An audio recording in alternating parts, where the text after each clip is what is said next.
Welcome to the Embodiment Podcast. This show is for you if you see the body as more than a brain taxi. It's for people interested in coming home to the body as a holistic aspect of who we are and how we live. Episodes contain practical tips, exercises you can take away, and interviews with specialists from around the world. I'm your host for today, Mark Walsh. Okay, on the show today, the legend that is Leslie Kaminoff, senior yoga teacher, co-author of the book Yoga Anatomy, co-founder of the Breathing Project. His Yoga Anatomy online, yogaanatomy.net project's very good. He is fun, he's smart, he doesn't mess around. Leslie, it's nice to have you on the show. Thank you, Mark. That's one of the best intros I've ever had. Cut the crap, isn't it? It's the main things, and I've always liked your style. Your book is pretty much on you and Amy Matthews' book is on the shelf of pretty much every yoga teacher in the world, right? It's like one of the best-selling yoga anatomy books. We figure we don't have exact numbers, but between all the foreign translations, and there's like 20 some odd foreign language translations, there's got to be 1 million copies in print worldwide, at least at this point. So, yeah. How does that feel that 1 million people have looked at your book? Terrifying, because we're just putting the finishing touches on the revisions for the 3rd edition. Yes. And what's terrifying is that those words that we typed 10 years ago, which we would never say the same way today, are out there. And that's if you're live teaching, you can change your opinion. You can say whatever, I was teaching this last year, but now I have these other thoughts, and, people cut you some slack. But, when you put it in print and it's printed on the page in ink and it's on all those shelves and it's in all those teacher training programs, that's a whole other level. I say this when I teach workshops. It's like, if I do my job, you're going to have a few ahas, and that's what keeps us going. That's what fuels us. Those aha moments, right? I mean, that's before. But, what we have to look at is the fact that the ahas are really made up of all the little uh-ohs that happen along the way. And the uh-ohs are the things like, oh, wow, that thing's really attached there, or that's really the shape of that, or that thing isn't the way I thought it was. And I need to change not just what I'm doing in my own practice, but what I'm teaching people to practice if I'm a teacher. And then if you're a teacher trainer, then that's like an exponentially bigger uh-oh, because it's what you've trained people to say when they're training other people. Well, think of the position Amy and I are in. We wrote the book that the teacher trainers use to train people to teach other people with. So, it's terrifying. Yeah. I think it's what makes books both special, and even today books are special. Like, I'm just working with my publisher on the second book, and, looking at the front cover, because it's making permanent the word, Yeah. And that is a sort of magical property in a way. And it's scary that it's there. I mean, someone actually held up my book in one of a lecture I was doing and argued against me using my own point, and sort of said, well, you said, and then in chapter 7, I was like, I can't even remember saying that, but cool. Yeah. And it was a funny thing. They were using past me against me, and it was a strange phenomenon. We should do that ourselves. We shouldn't wait for an outside critic to do that. We should always be our own toughest critics. And Amy and I are, when we work together, we're like that, because we push back against each other's way of thinking and language. And it's been a very fruitful collaboration. But when we sat down to do this 3rd edition, we were literally looking at the way we thought about things 10 years ago. And, the thing was published in 2011, the 2nd edition, and we had written it the year before. So it's, if you haven't evolved your point of view, right, something seriously wrong with you as an educator. What have you been doing for 10 years if you haven't changed your mind at all, right? Okay, Let's take a step back, Leslie. How did you get interested in yoga, anatomy? How did this begin? Just give us the basics, because a little bit of your story before we go back into the topics. Well, I took my first yoga class in 1978, so I was 20. And I was at the invitation of my father, who was having kind of a midlife crisis. And he was trying to turn his life around. And one of the things he was doing was yoga, and he found it very beneficial. And so he invited me to a class right here in New York on 24th Street at the Shivananda, which is still there. I don't think it's open, but it's still there. And I took my first class there. And the thing that got me was the Shavasana, the final relaxation. I don't think I had ever really, on purpose, relaxed before. I mean, you're exhausted at the end of the day, you lie down, you go to sleep. and that's what you do when you lie down, but, you think about it, like for a 20-year-old, having been living on my own for a few years in New York and working and just doing whatever I had to do to get by, you don't lying down on the floor with the intention of doing something conscious inside your body it had never occurred to me. And so that was transformational. You could say that was my first real experience of embodiment. And what hooked you with it then? Okay, so you did this, it felt good, it was nice to have a shavasana, Yeah. It almost, don't get me wrong, Leslie, you don't seem like the type, right? Like, one reason I get on with you is your personality is a little bit closer to mine and a bit less similar to most yoga teachers, let's be honest. Like, so... It depends where the teacher is from and who they hang out with, I mean, I'm not a vegan. I don't, I don't protest for animal rights or things like that. Well, yeah, those are opinions that everyone has them.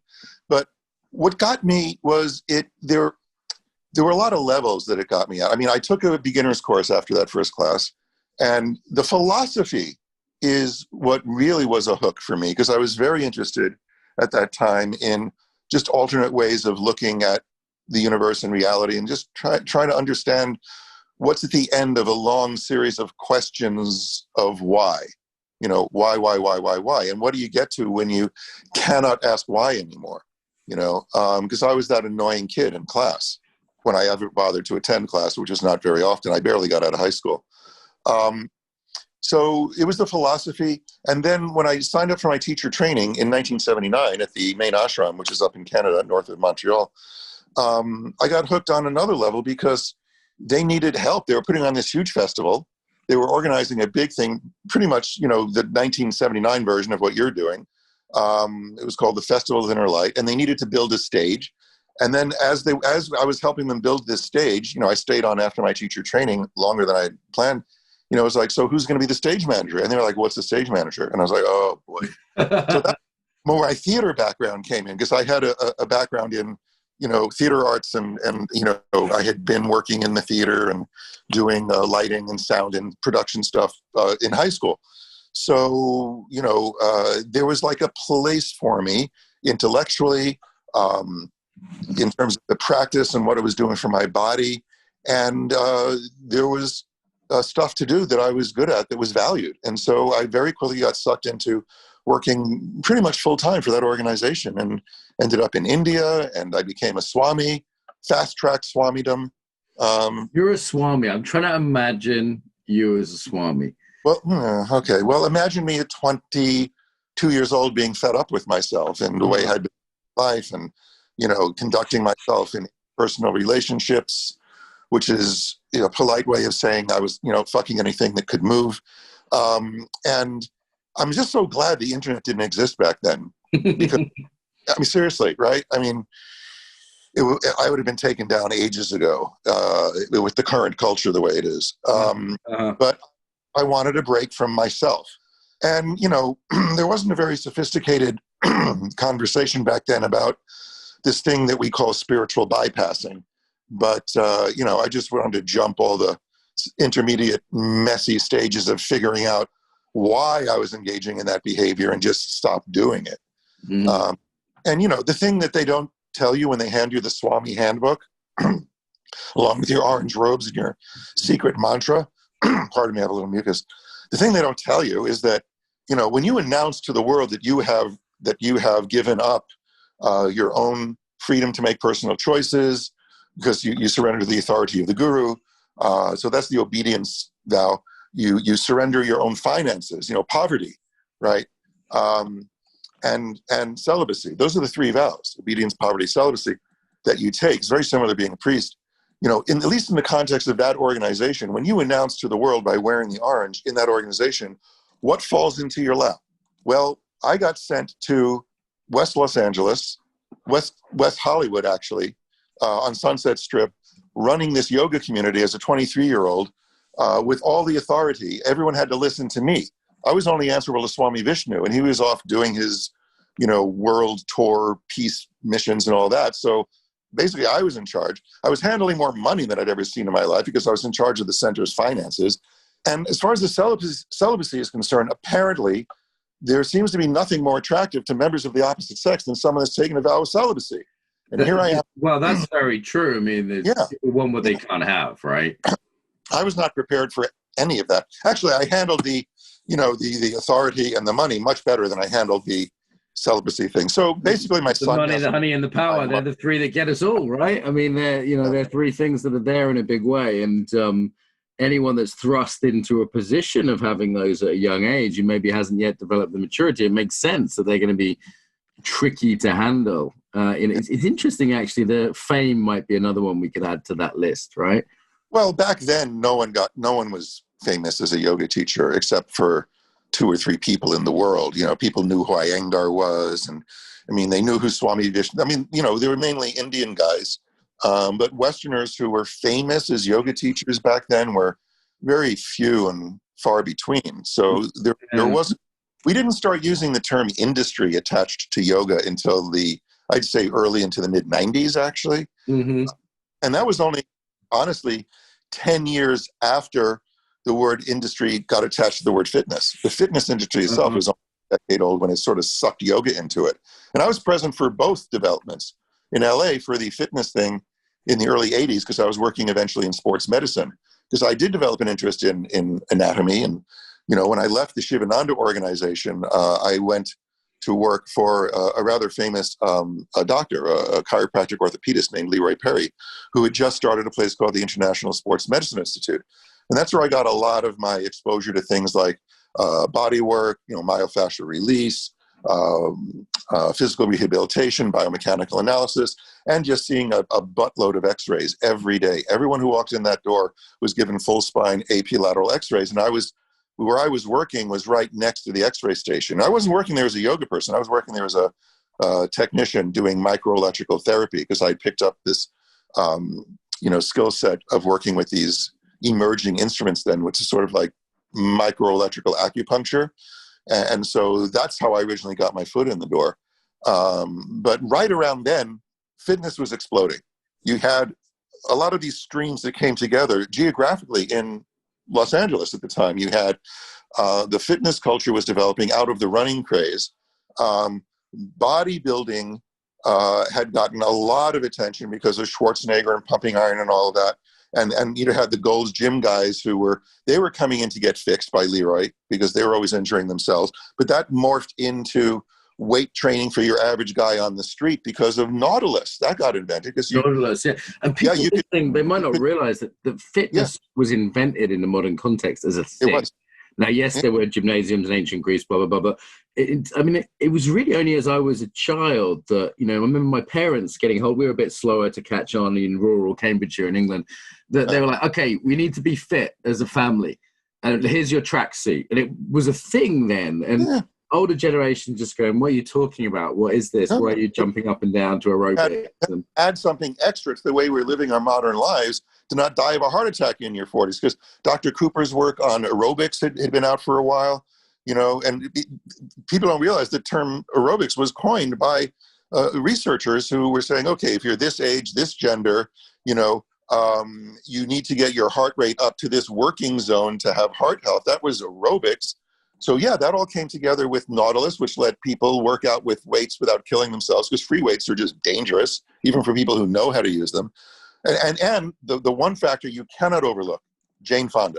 She was a huge influence on the development of the group fitness movement. And people were doing it at home with their VHS tapes. They were buying VCRs just to play Jane Fonda's tape. She's the only non-engineer to win a Lifetime Achievement Award from the Electronic Engineering Association because of how many VCRs she sold. Wow. Right? And she was just down the block in West LA from where we were. LA really was the epicenter for it, as far as I can tell. Things like people don't even, the word Nautilus isn't famous now in England, but every gym you go to has those machines with the weights. You put in the pin, there's the wires. Right. That's the development. And don't forget, 1984, what was happening in Los Angeles? Olympics. Exactly. So all of that was coming together. And that's really was some of the really strong origins of the fitness industry. And then I was present in the same sort of ground zero way when 10 years later, fitness industry turned around and looked at yoga, the way yoga was starting to be practiced, which was like Ashtanga Vinyasa influence. It's like, whoa, people are sweating. That looks a bit like a fitness class. It got pulled into the black hole of commercial fitness, right? Well, exactly.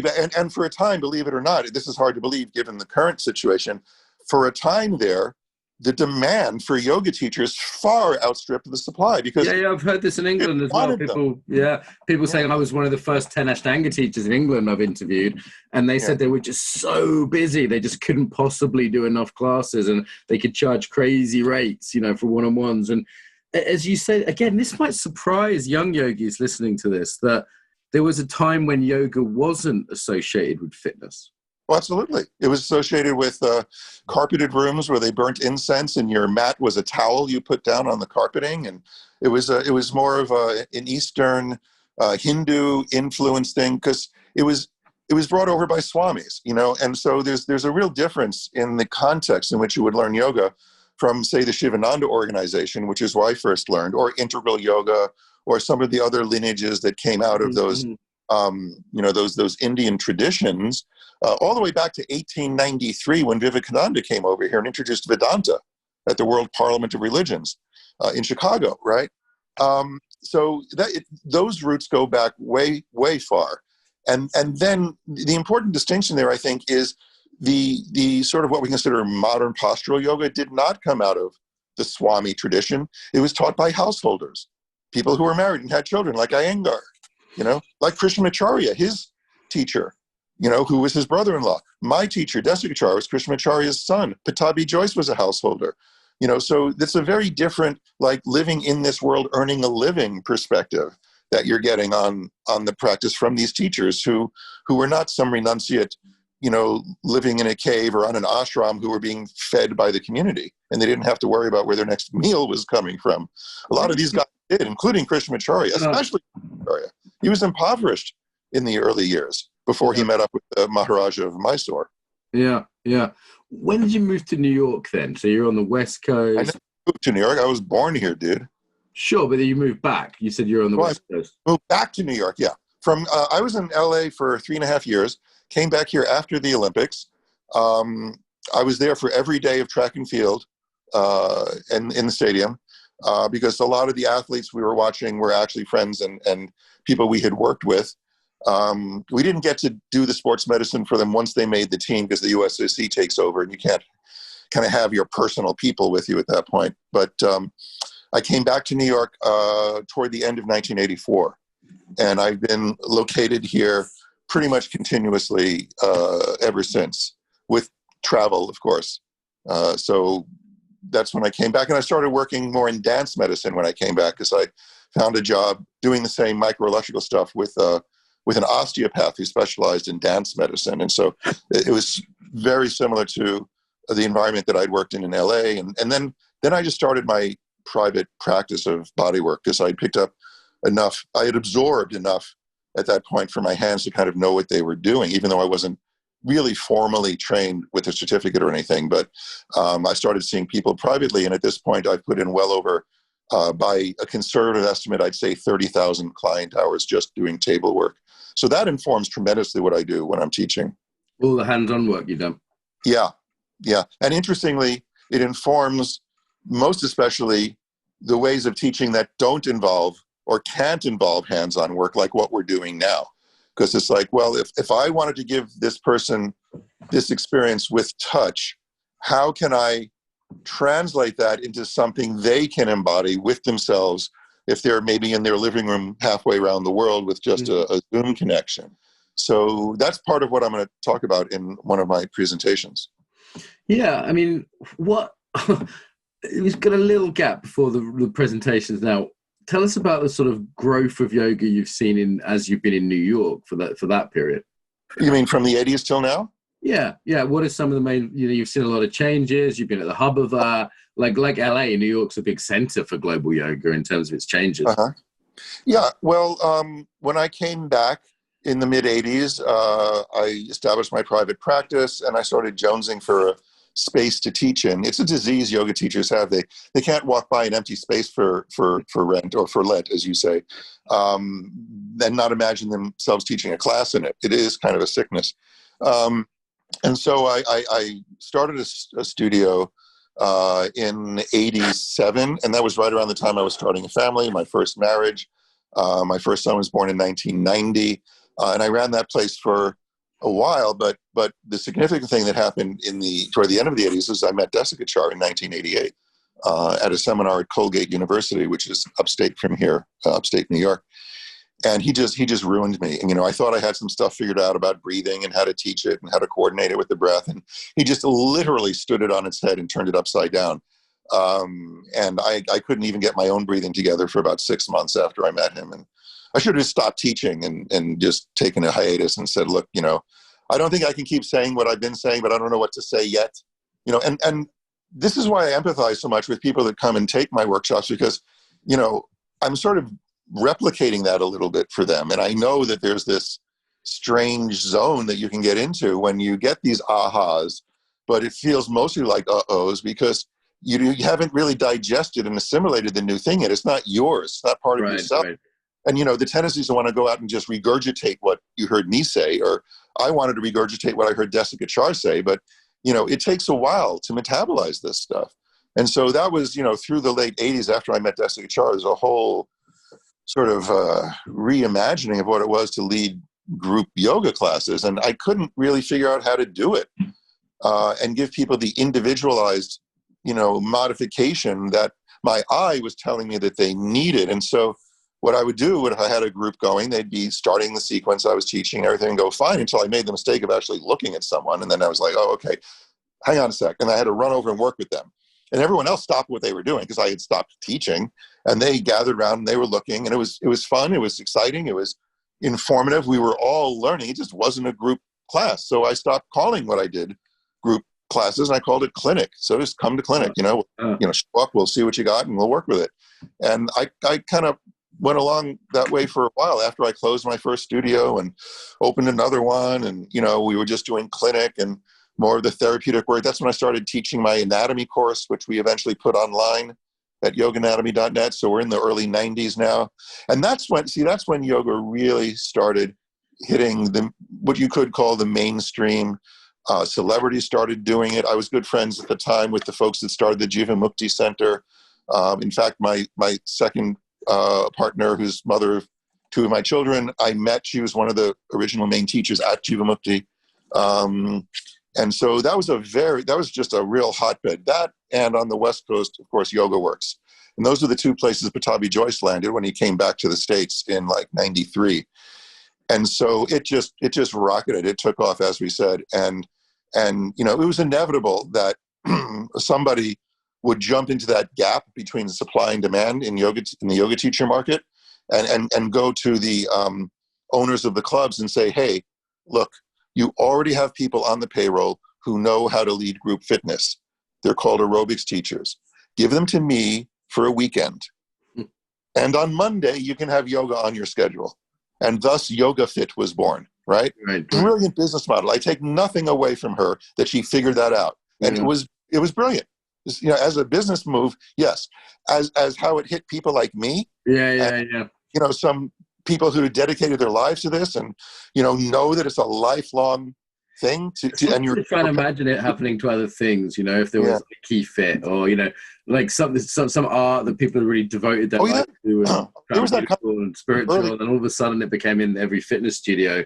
Yeah, and I could see there was a period where I saw the old school yoga teachers having quite a lot of resentment, and you'll still see this. They're like talking about Instagram in disparaging ways, and there's valid critiques, but I also see some sort of coming to terms now that this change has happened. The cat is well and truly out of the bag. Yeah. Well, what's ironic about that, actually, now that you mention it, is so a bunch of us who were getting together for these conferences that we were organizing, some of which I was helping to produce, like the Unity and Yoga conferences, and eventually the Yoga Journal conferences, which kind of took over in that business, is that, we'd get together and say, have you seen what they're doing? Have you seen this Yoga Fit thing or whatever? And we go, yeah, we don't know off the top of our heads just having a hallway conversation, how many hours we think it should take to train a teacher. We're pretty damn sure a weekend isn't enough.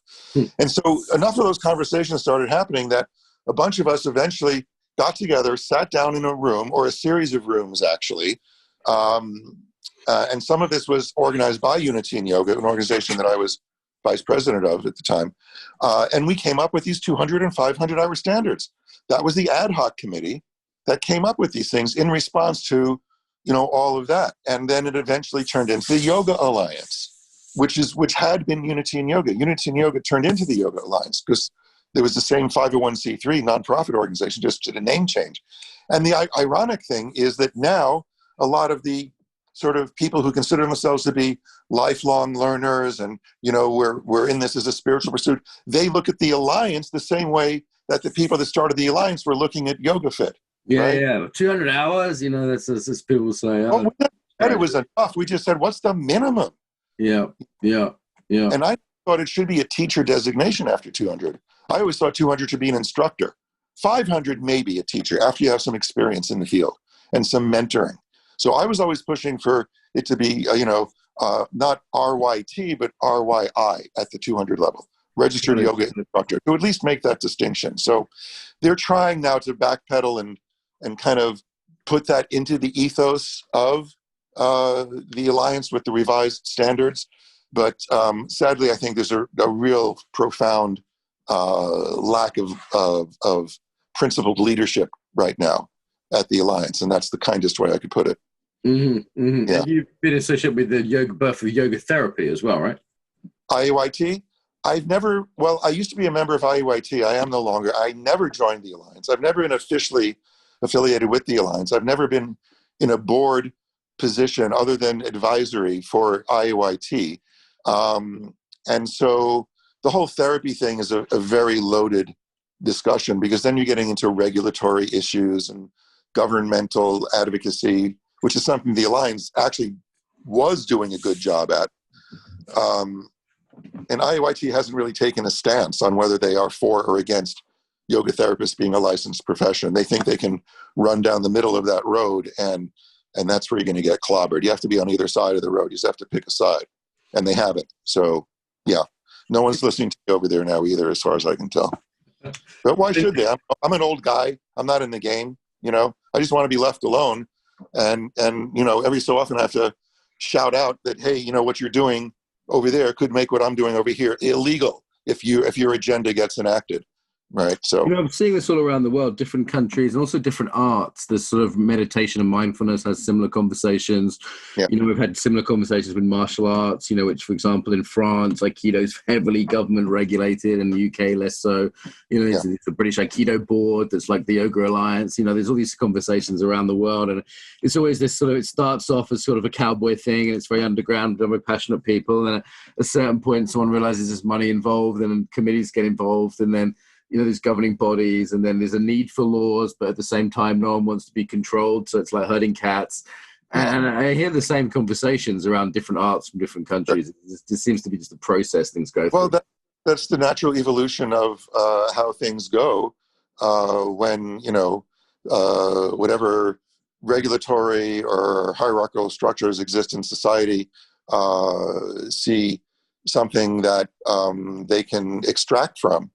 But that's true of the very origins of yoga. If you go back to the early history of yoga, these were the guys that said to Vedic society, screw you, I don't want to sit around a fire all day making offerings to Agni and Indra and all these, why are we doing that? We're the Shramanas. We're going to go off in the forest and figure some shit out, and those are the ones who came up with the Upanishads, which were co-opted into Vedic society. Now it's an official part. The darshanas. And so there has to be this constant process of renewal, not just over the long sweep of history as far as these things go, but within our own personal histories of looking, am I being true to this thing that I love, that I've dedicated my life to? And am I really speaking my mind about it? The problem is these days, speaking your mind can get you just absolutely slammed. Well, let's go there, because you kind of alluded to this earlier, the sort of cancel culture that's there. I know we've both had to sort of walk some lines on this one. And it's if part of growing is to not know and to be in discussion and to be able to say things which later prove to be wrong. You know, you can publish a second edition of a book or, you know, whatever it is. It's kind of permanent and it's kind of embarrassing sometimes. And I hope I'm embarrassed by what was in my book, you know, 10, 20 years from now. It's tricky, though, in the current environment, isn't it, to have open discussions about many things? Yeah, I mean, we could certainly go on about that quite a bit. But I think what it boils down to is it's a philosophical issue at its root, I believe. And we have been, many of us at least, in the way our educational systems have existed for a while, have been systematically moved away from critical thinking skills. And people don't actually know anymore what a rational argument is. What they think is a rational argument is rationalizing their emotional responses to things without questioning why they're having this conditioning. So there's always been in history, there's been people who are rational, logical, people who are maverick, free thinkers, people that allowed other people to have different opinions, and people who were authoritarian about opinions. If you know, religions and governments have always stamped down on certain opinions. And it's interesting that we've grown up in a time, and before me and even in my generation, where sort of critical thinking was encouraged and the liberal emphasis on diversity of opinion and different opinions being a good thing, and us being able to work it all out and not having to hate you because we had different, you know, points of view. You know, that seems to have got out the window, and this weird authoritarianism has come in, not from the government, not from mainstream religion, but from this other source, which is it's been slightly strange for me. It's like, whoa, I didn't see it coming from over there. I was expecting the government to be the censorious ones, you know? You weren't checking the left in the rearview mirror, were you? There we go. I was looking over my right shoulder and not the left one. But you see, it's the same. They're the same. They're statists. That's the thing. They want to use the power that government has to wield force to enact their agendas. So at their root, there's no difference, you know? And that's what a statist does. They just want to use the force the government wields to enact their agenda against the people they disagree with. But the underlying impulse is identical. And so, yeah, you have to look left, right, up, down, and inside of you for any impulse to want to enforce your views on other people. And that's the one thing that in a rational society would be banned, is the imposition of force. And the government is an entity that we give the power of force to, but to only use in a retaliatory way against anyone else who would yield it. So that's the difference between justice and revenge. And people out there don't know the difference anymore. The very term social justice is an oxymoron, because it's exactly the taking away the power of force from the social sphere that justice is. Yeah, I mean, if you use the term collective punishment instead of social justice, then it starts to seem a lot less appealing. I mean, we do things and need to be rewarded and punished on the individual level, not on the level of the group we happen to be a member of, which A, we're members of multiple groups. B, how do you weight them? You know, it's like, well, you might be a man, but you also might be Jewish. Okay, how do we weight that? You know, and see who gets to say which of those groups that need that justice enacted. I can't play the oppression card as a Jew anymore. That's out the window. Yeah, it's a shame, isn't it? It's out the window, Leslie. You know, what can you do? What can you do? Not that I ever attempted to play the oppression card. I have occasionally had to remind people that, you know, hey, we're all immigrants, and my grandparents came over here, you know, basically to avoid being murdered by their neighbors, you know. And nothing. But also, it's any arguments from identity is another argument from power, right? The argument is where you know, I really dislike it when people stand up and they say, well, as a, and then start their speech with as a something. I'm like, tell me circles intersect in the Venn diagram of oppression that's called intersectionality. You know, tell me your argument. Don't tell me who you are. I mean, that's relevant on another level. It's interesting information. I don't expect a woman to have had the same life experience I've had, and that is relevant, but it's not an argument in and of itself. It's a form of power simply to say, well, shut the fuck up. Well, you know? It's not in and of itself, and one of the most shattering things I ever read philosophically was that we are beings of self-made soul. That sweeps away so much of the carnage of history, if you think about it. Because if you do not only possess your own soul, but actually create it out of all of the volitional choices you make in your life in response to the things you did not choose. Let's not, overlook all of the bad shit that happens to people that they did not choose. Mm-hmm. And that just includes being born with a certain set of genetics and a certain set of parents, let alone how people treated you. Okay. All of those things we didn't choose. Absolutely. No question. And they damage us in profound ways sometimes that make it seem really, really difficult to exercise our free will or volition. And yet that does not wipe out the fact that we possess it, even before we know what it is or that we're exercising it. And the only valid way to claim a powerful identity is to take responsibility for the choices we've made in the face of the things we didn't choose. And that literally is how we make our souls. But if we base our souls on all that other stuff, the nature and the nurture, okay, all the stuff we didn't choose, that is to condemn oneself to eternal victimhood. And this is the kind of conversation I would love to have with someone that valued rational thought enough to actually consider whether that's true or not. Because there's people out there, some smart people, who believe that free will is an illusion, that it doesn't exist, but that we should behave as if it does, right? I'm looking at you, Sam Harris. It's a funny one. So, I mean, do you think, this points of view, some of the points of view we're discussing have really strongly got into yoga. I mean, to the point where I'm surprised we both have a career as, liberals. Actually, we were expressing a liberal point of view in the sense of classical liberal of, different people can have different points of view, and that's okay. You have to enforce power on people. Yeah. Sorry, you have to qualify words like liberals with many other words that go with it too. Yeah, and America it's come to mean it tend to mean politically left-leaning, whereas in Europe it means someone who's open-minded. Yeah, and you'd probably use more with the word progressive perhaps for that. But it's progressives are open-minded? I don't know, is that progressive not mean that? Is progressive... They're the ones who want to cancel you and me, Mark. They're progressive? Those are the progressives, yeah. Wow, that's what you call them. To me, progressive means somebody who's sort of out front, they're sort of out forward thinker. But they call themselves progressives, yeah. It's a little bit the Ministry of Peace, isn't it? That's really in charge of war. It's wow. Okay. So how is this going to impact yoga world? So, for example, there's an Indian speaker we're looking at who has no, for the conference, who has no history of abuse, no financial scandals, no sexual scandals. I know, incredible, right? Is generally regarded as wise and funny, popular Indian teacher. But he's sort of we've been told don't get him because he's guilty of wrong think. Wrong think. Well, he's from another culture, obviously, so he doesn't have a sort of left-wing American point of view because he's from a different cultural background.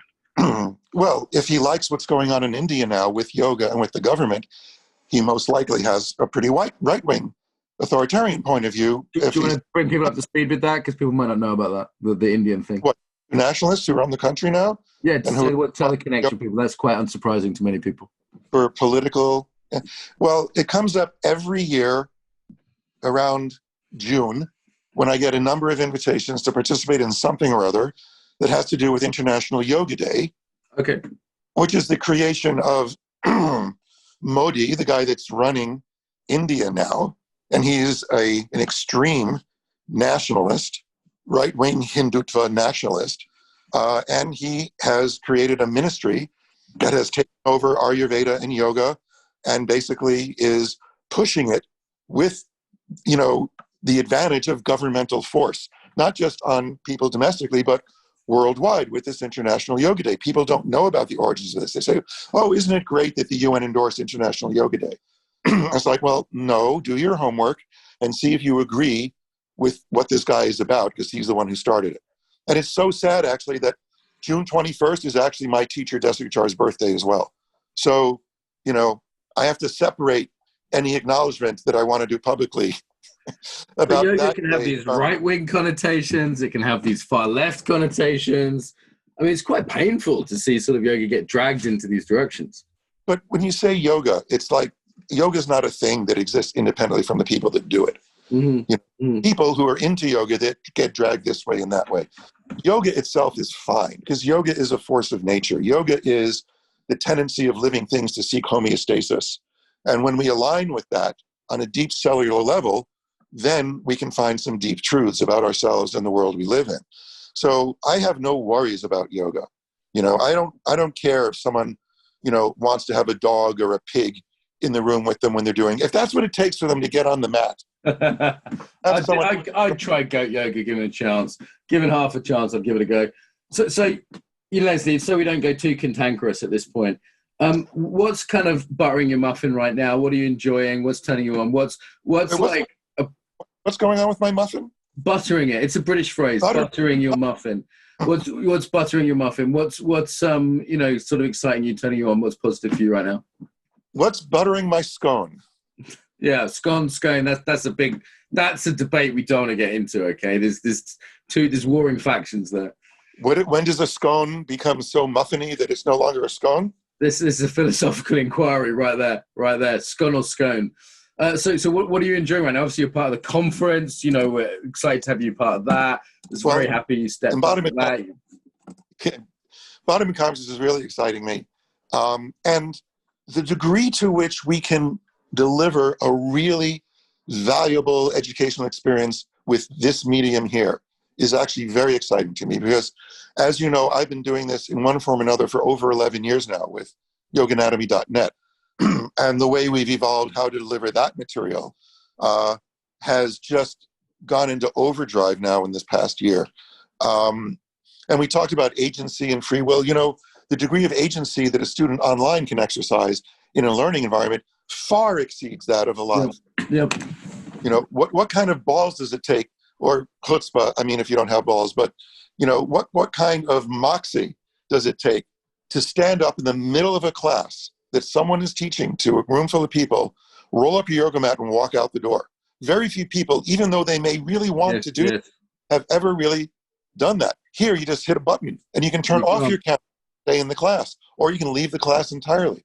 I love seeing all the blank screens when I'm teaching workshops. I love it because they just flipped the coin, didn't they? It's like, okay, because we say, this is the part of the class where we're going to practice. And myself and Lydia, my partner who co-teaches with me, has a very good eye for looking at the details of people's practice. This is where we're going to be looking at you, and we will offer some feedback if you're open to it. If not, turn off your camera. And like half the room turns off the camera. I think that's really awesome. How many times in a live room have half the people flipped that no touch coin because they make peer pressure or something like that, right? So that excites me. And this isn't going away. I don't care how good the vaccine is or how comfortable we get being in tight spaces with other people breathing deeply ever again in the future, if we ever do. Even if that all comes back as a possibility, this is never going away. And it shouldn't. No, it's out of the bag. All the yoga teachers who've learned to use Zoom, who won't be going back to studios, all the teachers who used to go to like their rubbish local teacher, and now they're realizing there's something that's a much better fit for them, on the internet, or they realize actually their local teacher's fantastic, and that celebrity from LA really isn't a big deal. Really like in Brighton, we've got Pete Blackaby and Jim Tarrant and Gary Carter. I was like in a class with Jim the other day, and I was so grateful just to be back in a class with him. I was like, thank God. Brighton is very yoga rich at the moment, isn't it? We're lucky, and there's a lot here, and I do think a lot's going to fall by the wayside of teachers who, there was an excess of teachers. It's the opposite of the 80s, right? And those who aren't committed will have to get other jobs after this. There was an excess of instructors. You're right. Always a short supply of teachers. That's the decision I would make. Well, with the scalability of online, if you have a teacher that really has something to offer, whether it's your yoga anatomy course online or someone at the conference who's brilliant, whatever, that can scale. I mean, I just looked at the thing for the conference we're on today, 351,000 people. That's going to be at 500,000 at some point. Do you have a ticker just constantly spinning that runs off the numbers like that? Go to the website, embodimentconference.org. It's at the bottom. Let me show you. I'll show you right now. It's literally in real time, 3,501 and 29. If you wait about a second or two, it's slow today. That will tick over and change. It's auto refresh, right? You can just. It's an auto refresh, and there we go. Someone just registered. So, but it's the most the scalability. I think will mean that teachers who have something special to offer will get a lot of students, and very average ones will get none. So I think that is an interesting environment to be in. Cool. And the other thing that excites me is that everyone that logs in for the yoga class on the yoga channel gets to see that really fun intro that we just filmed. You've done a fun video. You immediately got up when we were quite. Should say for listeners, Leslie's a sponsor of the conference, and I was quite selective about who the sponsors were, because one thing I know from life: if you take money from someone, you're in their pocket, and you got to be careful who that person is. Like, for example, I knew you wouldn't be pushing some hardcore Maoist or far right politics on me. I was like, but you need to be careful. You take someone's money, they can easily say, well, I'll take that away. I made one comment, and someone that lent us £50,000 for the conference messaged me to say, maybe you don't want to do that again, Mark. I'm not threatening you, but maybe you don't want to do that. And I was like, okay, probably won't take money from that guy again, because there's something that came with it. That on Facebook, I questioned that, didn't I? What's that, sorry? I questioned that when you did that on Facebook. I texted. You could have gotten a lot more from Lululemon to sponsor the yoga channel. I know that. So there's people who said no to. I won't name them. So no, I think you're a good fit with it in terms of your anatomical knowledge, but also your sort of wide view of yoga. Sense of humor is always a part of our events, so I think that fits nicely with it. What are you offering through it? Are you offering, sort of telling people about your anatomy online? I mean, that seems to be pretty popular. Well, it's just all at yogaanatomy.net. That's where you go. Yoga Anatomy. That's where they find all the stuff. I'm doing a bunch of other things. I'm working on new material on the Union platform, which is run by a friend of mine, Andrew Tanner, who used to work with the Yoga Alliance. So the stuff I'm sort of workshopping now is sort of going there every week. So yeah, the online stuff is great. I just rented a new space right across the street from where I'm sitting, which is crazy to rent a new yoga space these days. But it's for a studio. It's for a streaming studio that not only I can use to do things on a world-class level, but for all the displaced homeless yoga teachers in New York who are sick and tired of streaming out of their Smart. They want to go to work again. They want to have professional quality. I can also see people getting fussier about the quality. Like, people were very forgiving at first. Now, if I'm in a class and someone says, "Is my mic working?" I'm like, "Seriously, really? Come on, get with it." So it's no longer willing to tolerate bad quality. So I can see why that's popular. And as long as it's got that streaming quality, it's one for the future. Yeah, well, that we're building it out. Later today, I'm meeting with the cable company to upgrade my upload speed. Because that's where you're down with the kids. You're not a cantankerous old man, Leslie. You're down with the kids. Come on, upload speeds being updated and up to date anatomy knowledge. You got it going on. I've been a tech guy since I was part of the AV club in school. I was the kid that would wheel around over in the class. I was watching original Star Trek when it wasn't reruns. I'm a deep tech nerd. We were going to get all the volunteers red shirts, like from Star Trek, but we thought we'd better know in case they took it. You don't want them to last past the first commercial. Listen, I need to go. I've got a meeting with someone more boring than you. So yogaanatomy.net is the place to go. When are you teaching at the conference? I'm pretty sure I'm hosting. I don't know. You tell me. I don't have the schedule memorized. Hang on. I got shit to do also, Mark. You're not the only thing. Stop being New York. Stop being New York. I'll find it. All right. Okay, where are we? It's Leslie Kaminoff. You're going to be in an American time, no doubt. I should know this. I think you're in the first week. There we are. Keynote stage, 4 p.m. UK time, which is 8 a.m. California time. What day is that? Saturday the 17th on the keynote stage. And I think we've got you on a couple of panels and things as well. We've got you on if you want to catch Leslie and you're in California, you might want to go to the panel on the 14th, which is at 10 p.m. UK time, which is, what is that, 8 hours back Californian time. So that you must have so many time zones in your head right now. There's a few. I didn't even know what time it is, what country. We're so international, the team. I was in a meeting the other day, and there was a Saudi Arabian meeting cooperating with an Israeli, a Croat cooperating with a Serb, and an American and a Chinese. And I just thought, wow, we're the real fucking UN here, Leslie. You know, we hadn't even noticed we're in this sort of harmonious. And no one's having to score diversity points or privilege points on each other. It's just people. That's not the notice about people. The stuff to notice about them is, you know, what they do, who they are, what their core values are, not the color of their skin or what they're wearing on their head or what's hanging between their legs. Let's leave it there. That's a nice place to end, Leslie. So yogaanatomy.net if people want to check you out. I'll see you at the conference. A pleasure, sir, as ever. Take care, man. See you around. Bye now. Some ways to get more, to give back, and to get more involved now. So the biggest request I have would be to share the podcast with your friends, people that you think would really enjoy it. Email it to them, put it on your social media, tell them about it, old school. Really appreciate that. Equally, if you want to support us financially, you can go to Patreon. That's patreon.com/Embodiment Podcast and give us $1 an episode. And I'd say they're well worth $1. So that's less than £1 if you're in UK-ish. So yeah, please go there. On the embodiedfacilitator.com website is where this is hosted. If most people I think listen to for iTunes. iTunes, we'd certainly appreciate a review. The way iTunes works means that a review means more people will find it. iTunes regards it as more important for searches. So even a couple of sentences review really does help as a little thank you to us. And if you want to go to embodiedfacilitator.com, you can see the actual, links to the sites. There's comments on there. The Facebook group tends to be where people discuss things. So if you go to put in the Embodiment Podcast into Facebook, there's a page which is relatively quiet and a group which does have some discussion on. So I will reply to things personally there. So also on embodiedfacilitator.com website, there's all sorts of freebies there. There's videos, there's free ebooks, there's ebooks you can buy. And of course, there's our newsletter list. If you want to stay in touch and learn about things like the Embodied Facilitator Course and our next Embodied Yoga Principles teacher training, then go to that website and you'll see a little pop-up and you can get the newsletter through there. Okay, so I think they're the main ones. Tell your friends, pay us some money on Patreon, give us a review on iTunes, send us your email if you want to be on the newsletter list, and get involved on the Facebook there. Bit long.